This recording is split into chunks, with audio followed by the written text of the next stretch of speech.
নমস্কার। আমজনতার বড় স্বস্তি, ফিক্সড ডিপোজিট থেকে আয় লাগবে না কোনো ট্যাক্স ঊর্ধ্বসীমা জানালো সরকার। সাম্প্রতিক প্রকাশিত এই প্রতিবেদনটি আমরা বিস্তারিত জেনে নেব। জি 24 ঘন্টার ডিজিটাল ব্যুরোতে এই প্রতিবেদনটি প্রকাশিত হয়েছে। সেখানে বলা হয়েছে যে ভবিষ্যতের জন্য টাকা জমানোর ক্ষেত্রে সাধারণ মানুষের একটি বড় উপায় বা আয়ের উৎস হলো ফিক্সড ডিপোজিট। এতে একটা নিশ্চিতভাবে থাকে বটে, তবে অন্য সমস্যাও রয়েছে। ফিক্সড ডিপোজিট থেকে আয়ে দিতে হয় আয়কর। সেক্ষেত্রে এবার বড় সিদ্ধান্ত নিল নির্মলা সীতারামনের দপ্তর। এবার সরকার ঠিক করেছে 50 লাখ টাকা পর্যন্ত ফিক্সড ডিপোজিটের ক্ষেত্রে কোনো আয়কর লাগবে না।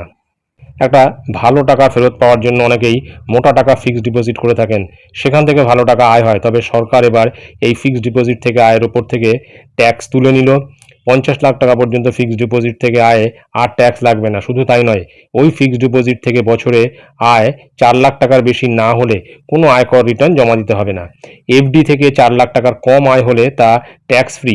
এখন আপনার আয় যদি একমাত্র কোনো ফিক্সড ডিপোজিট থেকেই হয়, তাহলে আপনাকে শুধুমাত্র একটি ব্যাংকে একটি ঘোষণাপত্র দিতে হবে, যাতে ব্যাংক আপনার টিডিএস না কাটে। আপনার বয়স যদি 60 বছরের বেশি হয়, তাহলে আপনি ব্যাংকে 15H ফর্ম জমা দেবেন। আর যদি বয়স 60-এর নিচে হয়, তাহলে জমা দিন 15G ফর্ম। এই দুটি ফর্ম জমা দিতে হবে অর্থবর্ষের প্রথমে, যাতে তারা আপনার টিডিএস না কাটে। সরকার টিডিএস ছাড়ের সীমা বাড়িয়েছে। 60 বছরের কম বয়স হলে বছরে আপনার আয় যদি 50,000-এর বেশি হয়, তাহলে টিডিএস কাটবে। বয়স 60-এর বেশি হলে আয় যদি 1 লাখের বেশি হয়, তাহলে টিডিএস কাটবে।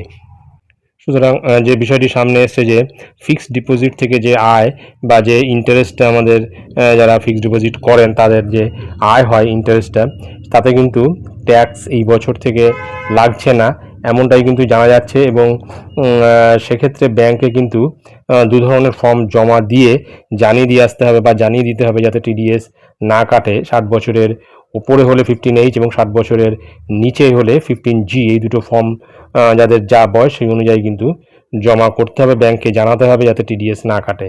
তো এটাই ছিল গুরুত্বপূর্ণ আপডেট যা আমি আপনাদের সঙ্গে শেয়ার করলাম। ধন্যবাদ।